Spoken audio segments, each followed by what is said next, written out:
Saya ingin bercerita dulu, kenapa bisa tergelarnya terlaksana reuni akbar 1 abad ketika itu.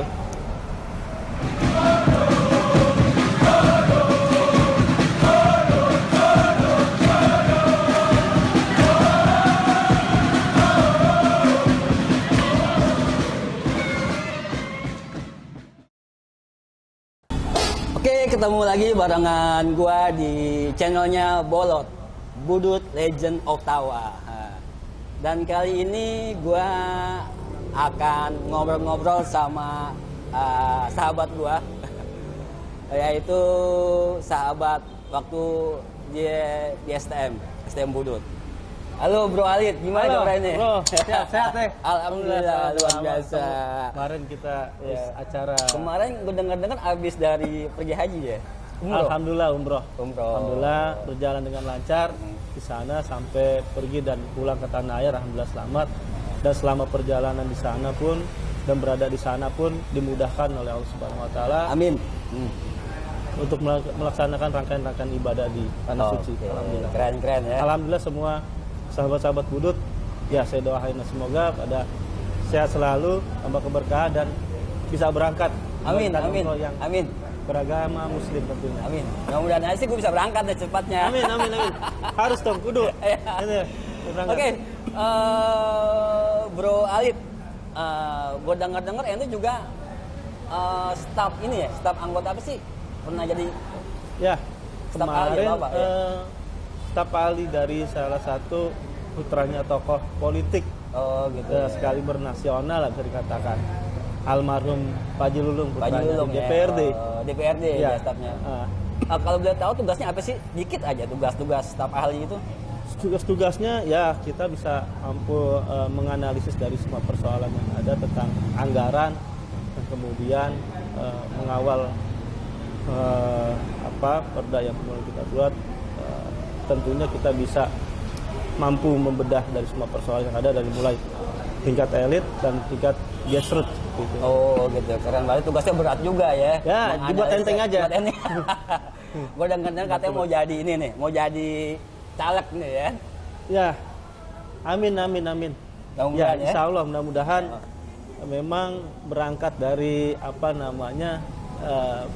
dari tahun ke tahun memang alumni Budut bicara tentang konsultasi politik ya hanya kalau kata orang pesta nih orang makan ikut makan, orang minum ikut minum, tapi hari ini kita harus jadi pelaku sejarah dan pelaku bahwa ruang ini tidak boleh lagi kita biarkan dan ruang ini harus kita isi, ruang politik itu dan ruang kekuasaan. Mantap. Artinya bahwa teman-teman dan anak-anak Budut harus bisa berkonsultasi dan terjun secara politik praktis dari itu. Keren ya, gue harap sih ya ini yang gue harapkan anak Budut ada yang masuk ke jadi anggota dewan dan mudah-mudahan menang. Amin. Oke ya. Amin. Cuman kita nggak bahas itu nih, kita bahas yang lain. Siap. Karena besok kita memperingati Hari Sumpah Pemuda, kita ngomong tentang kepemudaan. Ya. Oke, sebelum itu kita dong, ente ini angkatan berapa nih ya kan? Oh. Dan kalau gue kan di waktu itu pada saat gue masuk Budut, gue tuh disuruh makan itu tuh, makan daun pada saat ospek. Tapi kurang ajar nih sama Onyen nih. Ini angkatan lo nih, Dok. Sama Onyen sama. Gue disuruh makan daun. Nah, kalau lo sendiri di 82. Kan basis 82 nih ya. 82. Minum dulu lah. Oke, minum dulu silakan, Lid. Santai aja ya kan. Ya. Kalau bicara nostalgia kita ketika di Budut ya. Buat gua itu sekolah di Budut salah satu yang bisa membuat sangat terkesan lah ya. Meskipun mayoritas itu cowok semua, nggak ada cewek. Nanti sisi romantismenya, romantis perkawanan, persahabatan, bukan romantis dari percintaan sisi... ya. Percintaan bukan percintaan. Dulu kita masih katakan anti cinta lah, orientasinya adalah nongkrong, kemudian tawuran dan sebagainya itu. Nah, gue sendiri angkatan 99, basis 82. Oh iya. Nah, ketika sekolah di Budut, memang ada abang gue sih, sekolah di Budut, di STM 1. Itu yang kemudian memicu ngeliat, wah kayaknya asik juga sekolah di Budut dari angkatan abang-abang gue. Wah solid mereka, kemudian sering main ke rumah, kalau tawuran itu ke rumah dan sebagainya. Akhirnya di sekolah di SMP juga banyak alumni juga dan anak budut. Itu akhirnya pengen lah akhirnya mendaftarkan diri. Oh gimana? Orang tua di budut. Kaget, lu ke abang lu lagi dong. Ya mau gimana lagi, ini mungkin udah jalannya ya sekolah di budut. Ya daftar sana, tiba-tiba ketika mendaftar ya di sekolah disuruh lari dulu tuh di sekolahan harinya. Tes waduh, belum juga udah sekolah disuruh lari dulu Berarti fisik dulu fisik ya. tanda nih. Akhirnya diterima seleksi, ikut basis, masuk dalam masih penataran dulu kita ya. Iya, penataran. Empat, keluar gerbang udah kayak terminal. Tanah Abang, Kemayoran, Cililitan 40, dikumpulin gitu ya. Wah, lu mana lu malah tanya Tanah Abang. Ya udah. Nah, di saat itu memang yang dilatih oleh para senior memang kakak kelas itu harus solid. Harus solid.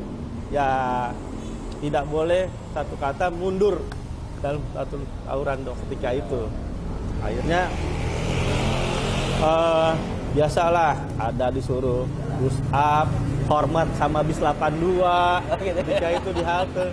Atau gitu 82 nongkrongannya bareng sama 913 di gedung kesenian di depan. Iya, disuruh apa? Dulu masih ya begitulah. Ya tawuran harus di depan, kelas 1 tidak boleh ada yang di belakang gitu. Akhirnya ya beberapa kali kepala bocor. Gitu ya. Jadi biasalah. Berarti mau nggak mau lo harus ikut tawuran ya. Iya, harus ikut tawuran. Seperti itu. Memang perhitungannya daripada kita sekolah kenapa-napa, lebih baik kita ngelawan logika itu. Kita bertahan akhirnya kita kena. Nah, logika itulah kebangun bahwa para senior kita harus berani dan sebagainya, dan saling tidak hanya berani tapi juga kita harus menjaga satu sama lain, harus solid. Itu diajarkan oleh Budut. Ada sisi positifnya, artinya itu sampai hari ini yang kebangun di sekolah di Budut. Kita harus solid, kita harus bisa membangun bahwa kita dalam rangka satu saudara, satu basis, ya harus menjaga satu sama lain seperti itu. Oke. Berarti ngalamin tawuran dong. Kira-kira yang membuat lo nih sampai ke saat ini nih lo, tuh peristiwa tawuran di mana tuh?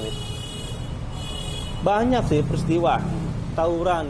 Ya ketika itu di Jalan Jati Baru itu udah kayak apa ya, tawurannya kayak di Padang Mahasar dan orang lihat waktu itu. Akhirnya kita bisa memenangkan pertarungan dan ada yang korban jiwa dari pihak itu. Dan juga waktu itu saya di Harmoni dengan sahabat saya Joy memberhentikan bis, akhirnya bisa melakukan hal sesuatu itu kita jegat, akhirnya bisa kita masukin dalamnya seperti itu. Nah tuh pas katakan kepala lu bocor tuh, tuh gimana ceritanya tuh? Kok bisa lo kesambit apa gimana? Ya kesambit. Gitu ya. Berapa kali kepala bocor, ada 2 kali. Yang keduanya saya di depan, di belakang, di paprak dari belakang, dari colong dari belakang seperti itu. Dan itu bukannya membuat kita nyali kita ciut, tapi memang ini menjadi motivasi. Wah bangga, wah gue kena. Gitu ya. Karena biasanya kalau yang kena di depan gitu ya. Gitu. Aduh, akhirnya itulah kesan-kesan kita di sekolah Budut, dan akhirnya bahwa menjadi petik pembelajaran buat anak-anak sekarang.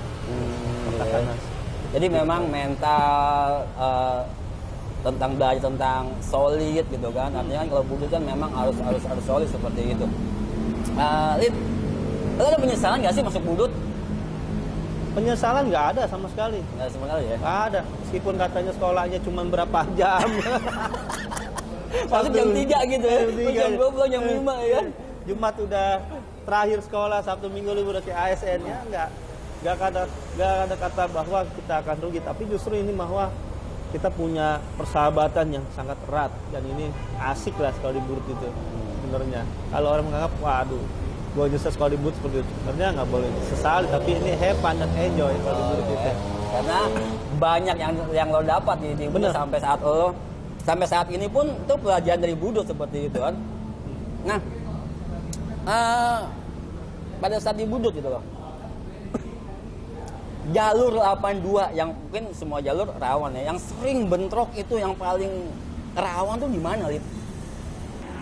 Kalau buat saya sih dan secara pribadi dan ada kata rawan, semua rute apapun yang harus kita lalui, Karena harus kita lewati. sama aja kita lewati. Entah itu di jembatan Serong itu kan ada STM 13 kita kerap kali cegat, dan kemudian ada di beberapa jalur lagi itu membuat kita siut, kita harus kita hadapi. Dan semakin terasa ketika menjadi kakak kelas, menjadi kelas 2 itu juga harus berani tampil ketika itu, harus bisa membawa adik-adikan, karena kelas 3 itu sudah pada fokus ujiannya dan sebagainya, hingga sampai masuk ke kelas 3 pun alami harus menjaga adik-adik seperti itu, walaupun kita harus konsen di mana di sekolah menghadapi ujian. Oke.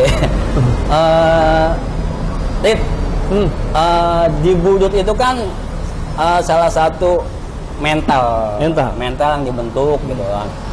Selama ini yang lo rasain nih saat ini kan, mental seperti apa yang lo dapat nih? Ya, pertama mental dapat fighter. Fighter. Lo berani mengambil keputusan apapun sampai lo sekarang mau jadi itulah ya. Ini membekas sampai hari ini. Meskipun ketika saya selesai sekolah di Budut, ya saya harus sekolah ngaji lagi pondok pesantren selama beberapa tahun. Karena apa? Ketika pasca di Budut selesai sekolah, saya nangis. Kenapa? Gak bisa ngaji, ternyata lupa. Beneran. Seneng ribut tuh ya di Budut ya. Nangis. Nah, orang tua bilang mau kuliah di mana? Saya bilang mau pondok pesantren. Loh, kaget, kok pondok pesantren? Iya, karena mau bisa ngaji. Nah, berangkatlah akhirnya ke Banten. Pertama di sana bulan pertama sedih, nangis saja, nggak pernah dilakukan, terus kangen orang tua, kangen rumah dan sebagainya. Oh, ini akhirnya terus menjadi kebiasaan dan akhirnya memang membekas ya. Itulah mental Budut, pada akhirnya bisa kepake juga di mana-mana. Akhirnya saya harus kuliah di IAIN di Serang pun. Ini kan beda dari mesin. Saya STM IAIN Serang dulu pondok pesantren. Kampus pengajian lagi. Agamais lagi. Tawuran. Dan yang membuat saya membekas ketika itu, ketika aksi unjuk rasa di Banten, ketika itu memang dipukul sama kelompok ada dari salah satu ormas, dan saya teman-teman lari, saya memegang balok sendirian. Begini. Nggak sadar tuh ya. Ternyata masih ada jiwa Budut ya. Iya. Saya ditarik ke teman, lari, tak dulu, cari lah. Akhirnya sempet jatuh ke got dan sebagainya, karena udah kita nggak tahu mental. Inilah mental yang akhirnya membekas ketika itu. Betul lah, jadi kebawa mental gitu ya. Berarti kan lo bangga gak sih nih di Budut? Pasti bangga dong. Wah, karena itu pendiri-pendirinya orang luar biasa. Luar biasa. Kan? Karena di Budut itu kan salah satu sekolahan ya, Budi Utomo ya, salah satu pendirinya Bung Tomo, Wahidin dan lain sebagainya ya kan. Kita ternyata tanpa disadari kita ada di suatu rumah yang memang pelaku sejarah kan. Gitu kan. Sama. Seperti itu. Nah, apalagi kan saat ini nih, besok kita mau ngadain Sumpah Pemuda gitu kan. Mungkin salah satunya adalah organisasi Budi Utomo adalah salah satu pelopor organisasi yang lain timbul gitu. Karena kan pada saat itu kan Budi Utomo kan bergerak di dalam dunia pendidikan juga kan. Ya. Membuat membentukkan organisasi lain ada terus tumbuh untuk melakukan perlawanan terhadap penjajah untuk meraih kemerdekaan. Nah, menurut lo nih, mumpung Sumpah Pemuda, apa sih, ada gak sih kaitannya antara Budi Utomo dengan lahirnya Sumpah Pemuda gitu? Menurut lo gimana sih sejarah Sumpah Pemuda ini? Ya kalau dilihat dari sejarah memang coba balik dulu tentang ini, ada kemiripan nih. Kemiripan apa? Ketika saya dengan sahabat saya Joy membuat konsep kali pertama reuni Akbar, itu mirip dengan Sumpah Pemuda. Oh gitu? Ya. Kok bisa tuh? Ya. Kemudian ada Sumpah Pemuda yang menyatukan nyong. Bener. Nyong Java, Nyong Nyong Sumatera, Java, Nyong Nyong Jawa, Ambon. Nyong Ambon dan sebagainya. Ketika itu saya ingin bercerita dulu. Kenapa bisa tergelarnya terlaksana reuni akbar 1 abad ketika itu. Saya dipanggil oleh sahabat saya, Joy, ke rumah lah. Yo, kenapa? Ada hal yang kita bicarakan tentang budut. Ya, iya. Persoalannya sama, ternyata. Saya punya keresahan yang sama oleh sahabat saya dan Joy itu. Apa? Ngelihat kita selesai sekolah di budut, ternyata selesai lulus udah bubar gitu ya, selesai. Paling ketemu saya lo ngopi dan sebagainya. Artinya tidak ada wadah. Dilihat teman-teman yang lain, dia sekolah di SMA punya wadah. Nah. Terus yang kedua, keresahannya adalah teman-teman banyak yang nganggur, misalkan seperti itu. Kemudian masih ada yang terbang persoalan-persoalan sosial. Nah, ini harus kita jawab. Kita bilang gitu. Mungkin salah satunya adalah kita membentuk reuni. Nah, akhirnya kita ngobrol pertemuan pertama dan kedua coba mengundang pertama ke rumah Joy juga. Ada beberapa basis 913 504 82. Nah, udah sepakat ketika itu mau bikin reuni. Ternyata coba disambut dengan basis-basis yang lain, akhirnya besar lah tersana itu. Nah, ini mirip tentang 1908. 1908 ini kan atas dasar ingin merdeka dari penjajahan kolonial ketika itu. Tapi harus satu langkah yang langkah bersama ketika itu peran pemuda. Itu 908 akhirnya tidak bisa menghasilkan.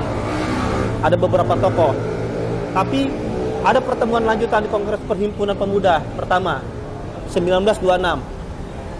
Nah, di 1926 itu masih terlihat ego pergojolakannya. Masih bicara tentang emosional kedaerahan. Ya, belum ketemu. Akhirnya pertemuan yang kedua 1928. Akhirnya PPPI ya itu. Ya, PPPI. Perhimpunan Pelajar itu ya Indonesia ya. Akhirnya disitulah menyatakan langkah gerak bersama 1928. Nah, akhirnya sampai saat ini disebut adalah Sumpah Pemuda diikrarkan. Artinya peran pemuda ini sejarahnya cukup panjang di bangsa Indonesia, ada punya peran penting. Tidak hanya selesai di 1908, 1926, 1928. Kemudian ada lagi sejarah panjang, ada Rengas Dengklok. Bagaimana para pemuda menculik Bung Karno dan Hatta untuk mempromosikan bangsa Indonesia. Itu. Terus yang kedua, apalagi peran pemuda dan mahasiswa ketika itu 1965. 60-an, Perdana Akbar Tanjung CS dan Khusus Batubara ketika itu. Ya. Ada lagi pergerakan di tahun 74 dengan malarinya. Dan itu dipelopori oleh pemuda-pemuda semua. Ya kan? Kemudian ada lagi tahun 80-an, BNKK ketika itu. Kemudian di klimaksnya adalah penurunan rezim Orde Baru pada tahun 1998 reformasi. Itu artinya sejarah panjang pemuda dalam percaturan perpolitikan, bergerakan, dan pemuda punya peran penting. Nah, saya berharap harus ada menjadi martir dalam tokoh nasional ini teman-teman di Budut. Semoga untuk tidak bisa, awalnya adalah kita bisa bergerak di lokal dulu di daerah kita khususnya Jakarta. Kemudian nanti kita sambut di daerah-daerah lain. Itu. Ya, artinya memang benar kata Bung Karno, berikan saya 10 pemuda akan saya guncang dunia, ya seperti itu. Karena sejarahnya pun sudah terbuktikan bahwasanya persatuan pemuda ya. Pemuda, bukan pemudi. Bukan pemudi. Di belakang pemuda ada pemudi nih yang kuat, seperti itu. Doa deh pemudi. Ya. Jadi memang pemuda punya peranan penting. Ya. Gitu. Nah, terus bagaimana saat ini nih kalau kita lihat kan kondisi Indonesia saat ini, gitu kan, dengan adanya berita-berita yang ingin memecahkan, gitu kan, kayak apalagi sekarang media sudah sangat gampang sekali, kan, akhirnya terjadilah hampir perpecahan-perpecahan terhadap pemuda. Nah, kita menyikapi hal-hal seperti ini gitu. Itu anak-anak muda harus seperti apa sih dengan menyikapi hal ini? Tanpa dipungkiri lah, sekarang kita lihatlah kondisi Indonesia saat ini kan gitu kan. Udah hampir terkotak-kotak kan seperti itu. Nah, kita sebagai pemuda bagaimana nih menyikapi hal-hal seperti ini? Ya, ini kan bicara tentang peradaban. Peradaban nih. Ya, peradaban ini kita tidak bisa elakkan dan kemudian kita bisa harus hadapi bagaimana peradaban ini kita bisa lalui dan kemudian tidak bisa terpecah belah dalam arti bahwa yang kita harus perkuat adalah budaya. Hari ini peradabannya adalah digitalisasi dan kemudian tidak kita tinggalkan, kita tarik ke belakang tentang nilai-nilai norma dan atau budaya. Kalau kemudian ini beriringan, saya yakin ini tidak akan terkontaminasi dan kemudian hingga memecah belah para pemuda. Terus yang selanjutnya yang penting adalah agama. Agama juga peran penting. Fungsi agama bagaimana peran agama bagaimana bisa menyadarkan, menguatkan secara ketakwaan dan keimanan.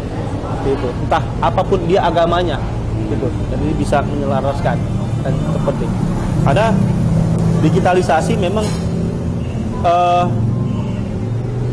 kita pengguna ya sampai hari ini pengguna tentang digitalisasi bahwa bagaimana hoax, pemberitaan dan sebagainya itu kalau kita filter bisa memurah belah. Nah, inilah peran penting dari gampang lagi informasi yang diakses gitu kan. Kita nggak tahu masa itu informasinya benar atau hoax kan seperti itu. Benar itu saya bilang adalah kita harus bisa membarengi 4.0 sekarang ini. F5 ya. Iya. 5.0 artinya sudah maju, artinya digitalisasi. Ya perannya agama, peran budaya pun harus beriringan. Itu artinya semua ini harus berjalan. Karena peradaban kita tidak bisa elakkan. Gitu. Ya karena pada saat cuma pemuda pun mereka bersatu ya kan, satu tanah air, satu bangsa, satu bahasa gitu untuk melawan penjajahan. Dan sekarang pun kita mungkin bersatu juga anak muda ya. Benar. Bersatu ya kan sama-sama melawan hoax kan. Karena susah sekali nih kan. Mana berita yang benar, mana yang berita yang bohong ya kan? Seperti itu. Makanya harus anak muda harus punya peranan aktif di dalam ini, memberikan edukasi terhadap masyarakat luas seperti itu. Benar. Benar peran anak teman-teman budut juga. Iya ya. Harus ya benar arti karena kita harus jadi pelaku sejarah juga nih, kan? Karena capek loh kayak pendiri-pendiri bangsa ini gitu loh. Kayak kita nih Sutomo, Wahidin, Gunawan Mangunkusumo gitu kan seperti itu. Dan kita lihat lagi gerakan pemuda, ada Muhammad Yamin, ya kan? Yeah. Muhammad Yamin, Wong apa dia? Minangkabau kalau nggak salah sih. Terus ada lagi Tan Malaka sama lagi ada apa? Joko Masaid gitu kan dari Wong Java kan. Terus ada lagi Lemina kalau nggak salah itu dari Ambon. Artinya menyatukan gitu kan. Nah, pada saat Warriornya Akbar juga menyatukan kan gitu kan? Menyatukan teman-teman yang bisa dari basis manapun, dari sukunya apapun, itu melebur jadi budut. Jadi budut ya, jadi satu budut ya kan? Karena menyatukan untuk membuat sesuatu yang memang bermanfaat untuk masyarakat. Tadi dibilang kerjaan, ada yang segala macam kan gitu kan seperti itu. Nah, kalau lo lihat nih pemuda sekarang gitu kan. Sekarang kan kayaknya acuh-acuh bodo amat lah gitu kan. Gue lebih seneng main game, main gadget ya kan. Bagaimana kita memberikan edukasi terhadap mereka yang yang peduli lagi tentang kondisi saat ini gitu loh. Karena saat ini tadi ada pergeseran nilai-nilai itu sangat bergeser tuh. Nah, otomatis kan kita memberikan edukasi nih terhadap pemuda-pemuda sekarang gitu kan. Apalagi di generasi milenial, Gen Z segala macam. Nah, itu tuh gimana tuh memberikan edukasi terhadap penyadaran gitu loh. Terhadap pemuda-pemuda itu loh. Kondisi ini memang bisa dikatakan memang tidak mudah ya, seiring begitu derasnya digitalisasi. Kemudian bentuk penyadaran bagaimana menyadarkan sentuhan secara sosial. Sentuhan sosial ini peran aktif dari semua kalangan, tokoh agama, tokoh sosial, tokoh budayawan dan sebagainya. Karena kita bisa relakan. Karena digitalisasi dalam bentuk handphone itu sudah menjadi kebutuhan. Karena orang lebih baik ketinggalan dompet ketimbang handphone. Gak bisa eksis gue nih, kan? Apa upload, gimana itu. Nggak berita apa, ya kan? Kadang ini menjadi meninak bobokan kita. Nah, itu tuh. Meninakan bobokan sangat bahaya juga. Tapi kita bisa gunakan juga. Ini bisa bermanfaat. Manfaatnya gimana? Apa yang dilakukan revolusi Mesir ketika itu? Itu dari media sosial. Iya. Semua pergerakan dari media sosial itu berawal dari situ. Nah, tergantung bagaimana pemanfaatan menyadarkan bahwa digitalisasi itu yang kita pergunakan ya sebaik mungkin dari sisi sosial, dari sisi ekonomi. Sekarang orang belanja udah pakai ini gadget, ya kan? Nah, pesan semuanya. Ini bisa bermanfaat bagaimana cara penggunaan gadget itu sendiri sebenarnya. Tergantung kemudian kebutuhannya sebenarnya. Kalau dipergunakan yang untuk menyebar isu perpecahan, karena kan? bisa jadi baik, bisa jadi jahat juga gadget itu. Dan kita anak muda harus berperan aktif ketika memang itu hoax gitu kan. Ya. Bener. Karena hoax ini sudah bahaya nih, kalau menurut aneh kan gitu kan, sudah mulai melongrong anak-anak muda terpecah-pecah dan nggak percaya diri kan seperti itu. Menina boboan kita juga anak muda seperti itu kan. Karena memang dahsyat ya. Benar, memang dahsyat. Kalau untuk penyadaran memang ini upaya cukup tidak butuh tidak instan, tapi butuh ekstra kuat kan. Seperti saya katakan, mulai dari gang ke gang, dari rumah ke rumah, dan harus kita lakukan peran aktif stakeholder. Dari mulai RT, RW dan sebagainya. Semua harus aktif gitu loh, melibatkan semua kan gitu. Iya, seperti itu. Kalau kita bicara pemuda ya kan seperti itu. Apalagi sekarang kan anak-anak pemuda sekarang pun, anak-anak budut pun kalau tawuran udah nggak lagi kayak kita dulu. Ya. Mereka pakai gadget janjian gitu. Oh gitu. Tawuran. Iya kan? Nggak tahu perkembangan masalahnya. Iya. Jadi sekarang tuh anak-anak sekolah sekarang tuh tawuran tuh nggak kayak kita dulu. Kita lagi naik bis, dijegat tawuran. Nah sekarang nggak tuh janjian mereka pakai gadget kan seperti itu kan. Nah itu kan salah satu budaya perkembangan yang memang yang harus kita sikapi terhadap pemuda. Kalau kita kalau tawuran begitu ternyata lebih bahaya juga janjian mereka seperti itu. Mereka kita nggak tahu nih. Kalau kita kan dulu kan kita tahu rutenya 58 lewat sini kan banyak kita pasang orang di sana lah untuk ini. Nah kalau Bung Ali lihat gitu loh pemuda sekarang gitu loh. Ini pergeseran nilai budayanya sangat jauh. Apa sih langkah-langkah konkret gitu loh kita sebagai pemuda agar gitu loh perekatan tadi untuk menghindari hoak yang tadi terpecah menjadi satu lagi. Langkah-langkah konkret apa sih yang harus kita lakukan gitu loh? Sebenarnya gini, pemuda itu butuh ruang. Oke.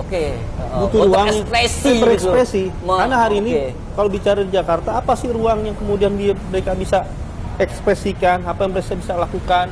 Sebenarnya itu ruang dan kesempatan. Oke. Kan lagi-lagi kan semua mohon maaf orang tua lagi. Yang berpolitik kepada orang tua lagi. Itu artinya memang perlu ruang. Kalau di Jakarta ini kan bicara tentang ruang kadang kan ya anak-anak muda tempatnya sendiri ya kondisinya dan lokasinya ya senyamannya mereka tanpa ada harus kasih ruang. Ini yang butuh stakeholder ini bagaimana bisa menghimpun, menjahit mereka dan merangkul mereka untuk bisa lebih kreatif lagi. Seperti itu. Banyak kok kalau kemarin saya ketemu dengan komunitas pengamen di Sunter, mereka sudah kreatif dan mereka sudah go beberapa daerah dari mulai musisi jalanan dan sebagainya. Ya saya jumpai mereka sampai tengah malam dan saya bernyanyi bersama-sama mereka gitu. Artinya mereka juga pendekatan dari sisi agama mereka juga ada karena mereka dihimpun oleh beberapa organisasi Islaman gitu, seperti itu. Nah inilah pentingnya saya katakan awal adalah peran agama dan kemudian budaya ini harus sejalan. Karena memang gue sepakat banget tuh kalau memang kita anak muda ini kita butuh ruang untuk menunjukkan ekspresi gitu loh. Butuh ruang. Karena ruang itulah yang mencegah tadi tawuran segala macam. Karena dengan ruang itu mereka bisa mengasah kemampuan dan kreativitas teman-teman yang lain seperti itu kan. Benar. Gitu. Dan salah satu merajutnya, retaknya kan gitu kan, perpecahan gitu kan. Karena dengan ruang itu mereka bisa tukar pikiran yang tadinya berburuk sangka bisa jadi oh iya positif. Benar. Mereka lebih senang. Iya, kayak kemarin itu yang apa namanya yang di HI itu yang dari Citayam KFD. Fashion Week akhirnya kan ini membumi. Karena mereka tidak punya ruang, akhirnya mereka menggunakan ruang fasilitas umum, akhirnya jadilah itu. Artinya ini kan ruang yang sifatnya sedental ya, yang sifatnya dadakan, akhirnya mereka bisa menggunakan dan ini menjadi viral. Dan medsos itu sendiri, akhirnya medsos itu bisa dipergunakan dengan baik, akhirnya bisa membumi. Akhirnya ada yang coba menyambut semua artis dan sebagainya, kepala daerah juga ada juga di situ, akhirnya bikin apa konten dan sebagainya itu. Inilah peran seperti itu. Ya artinya sekarang peran pemuda bukan hanya untuk kemerdekaan, tapi bagaimana mengisi kemerdekaan itu, mengisi dari para tokoh-tokoh pendiri Sumpah Pemuda itu agar kita mengisi nih. Yang dulu memang lebih sulit dong untuk menyatukan dari negara Indonesia ini kan berbagai pulau gitu kan. Untuk menyatukan, sementara tugas kita saat ini mengisinya nih gitu kan. Kalau kita dibandingkan sama yang dulu akan lebih sulit dong gitu, untuk menyatukan yang Jawa yang di mana-mana seperti itu. Kalau dulu itu bisa dikatakan perih, pahit, harus berdarah-darah. Hari ini pemuda tidak perlu itu, tidak perlu berperang. Hanya perlu kreatif ya, kemudian bisa bagaimana bisa lebih baik untuk bangsa dan negara.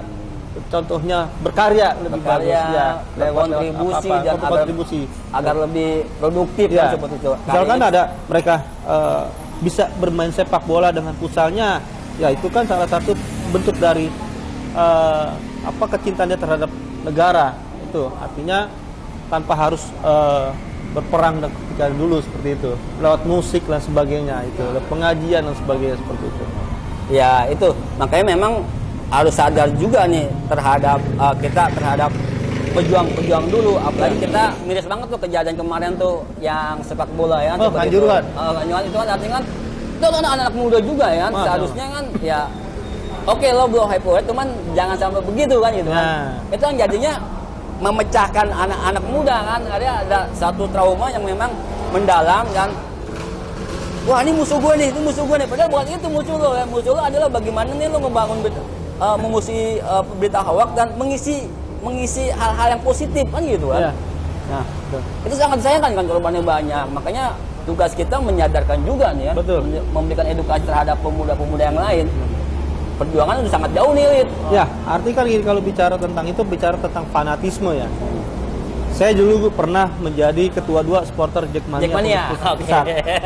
Artinya merasakan kalau bicara tentang dari dipancing masalah Kanjuruhan tentang supporter, ya akhirnya saya ngebuka tadi bahwa saya juga sampai hari ini ya kecintaan terhadap sepak bola ya nggak bisa hilang seperti itu.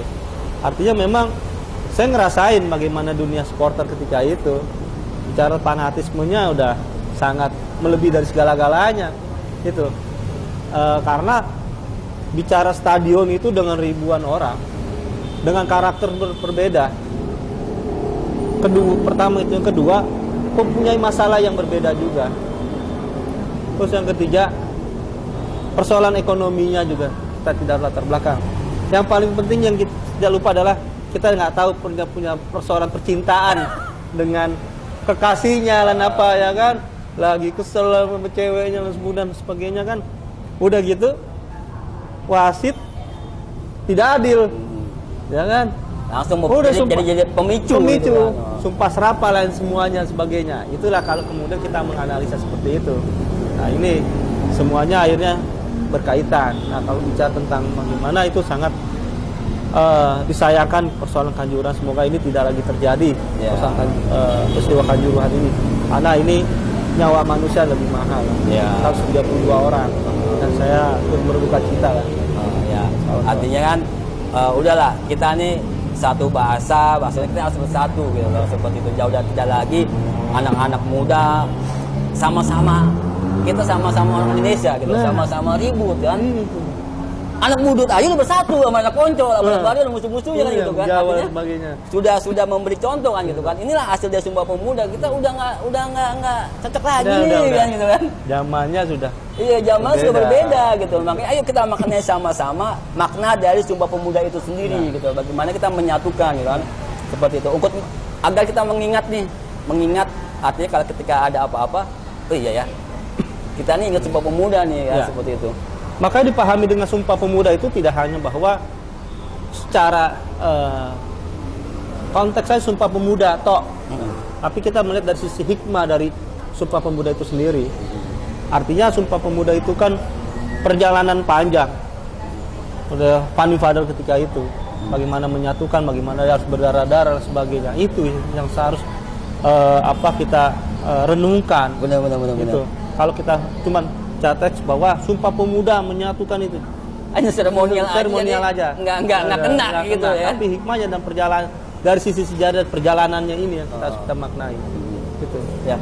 Iyalah, karena kalau seandainya pemuda bersatu, Indonesia akan kuat seperti itu kan. Orang yang menjadi kurang kok menjadi parameter bangsa Indonesia kalau bersatu. Iya, karena apa yang tidak ada di Indonesia ini? Benar. Sumber daya alam, kemudian SDA-nya sudah siap pakai dan sebagainya. Artinya siap bertarung bangsa Indonesia ini.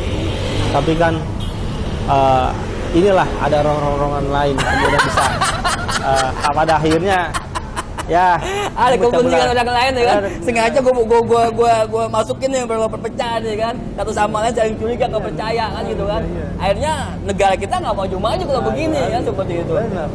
Ini sangat disayangkan. Harapan saya ke depannya bahwa sudah saatnya lah kita menyatukan langkah gerak kita bersama, yang baik kita ambil, kemudian kita harus kita evaluasi untuk menjadi yang lebih baik lagi seperti itu. Yes, sepakat banget. Kita kan tujuannya husnul khotimah. Itu ya. Tujuannya ya. Tujuan hidup kita ujungnya itu. Kalau gue lihat memang udah banyak sih anak-anak muda sekarang sudah mulai tampil. Ya salah satunya ente lah mau tampil juga nanti kan. Amin. Dukungan ente juga ya. Amin. Ya, artinya memang anak muda ini harus tampil gitu, seperti itu kan. Jangan lagi anak muda lemes, lepas, pesimis, tidak percaya diri seperti itu kan. Ya, anak muda nggak boleh apatis. Anak muda nggak boleh nggak peduli dengan politik. Udah nggak boleh. Hari ini harus melek politik, muda harus sadar dengan politik. Seperti itu. Karena bagaimanapun ruang ini harus kita sikapi. Ruang ini harus kita isi. Nah, kalau kemudian ini membiarkan, akhirnya ini dosa juga anak muda. Sudah saatnya anak muda berkiprah di tahun 2024 nanti. Sudah saatnya kita mengisi ruang kekosongan ini. Tujuannya apa? Khairun nas anfa'u minan nas. Iya, apa tuh? Sebaik-baiknya manusia adalah bermanfaat untuk orang lain. Keren. Itu. Artinya tidak hanya kemudian kita mengisi ruang kekuasaan hanya untuk kepentingan pribadi sebagainya. Gitu. Tapi bisa bagaimana kemudian kita bisa bermanfaat buat orang banyak. Gitu. Karena kan ini menjadi modal dasar saya. Karena saya masuk di dunia aktivis, saya senang mengadvokasi warga-warga penggusuran juga itu. Saya pernah mengadvokasi korban Sutet. Saya pernah mengadvokasi untuk sekolah rakyat yang ada di Cempaka Putih itu.